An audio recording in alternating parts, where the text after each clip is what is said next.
The member for Ryan. Thank you very much, Mr Speaker. My question is to the Treasurer.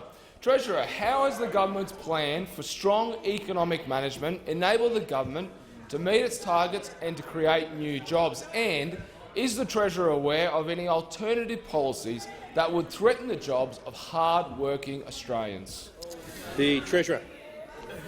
Thank you, Mr Speaker. And I thank the member for Ryan for his question and acknowledge his experience as a local councillor before coming to this place, and that in his electorate there are more than 19,000 small and medium-sized businesses that are benefiting from the tax cuts that we have passed, Mr Speaker, and from our extended instant asset write-off announced in last year's budget, Mr Speaker. Now, when we came to government, unemployment was 5.7% and rising, Mr Speaker. Investment was in free fall, and the budget deficit was $48.5 billion, or around 3% of GDP. Now, that occurred on Labor's watch when they had been enjoying iron ore prices more than double of where they are today at $180, Mr Speaker.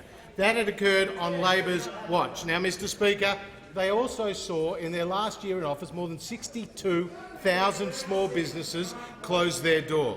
Now, since we've come to government, we've delivered on our plan to create more than 1 million new jobs, in fact more than 1.5 million new jobs. We've delivered on our plan to lower taxes, legislated more than $300 billion of tax cuts through the parliament, which will see 94% of taxpayers pay a marginal rate of no more than 30 cents in the dollar.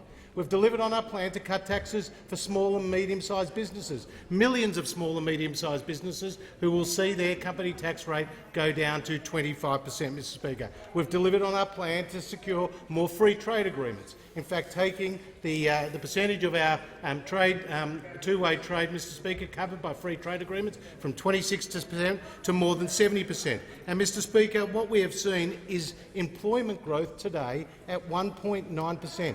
That is nearly double the OECD average and nearly triple the average that we inherited. Mr Speaker, today the participation rate across the economy in terms of employment is 66.1%.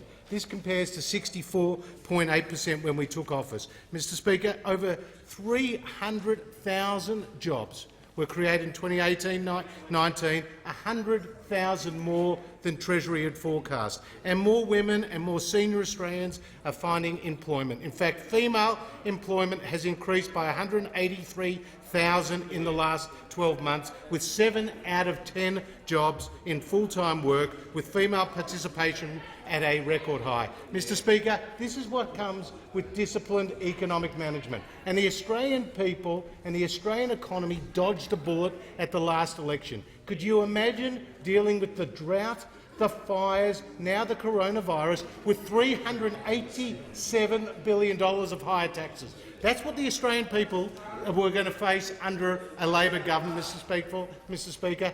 Thankfully, they got a coalition government. We're creating more jobs and delivering lower taxes.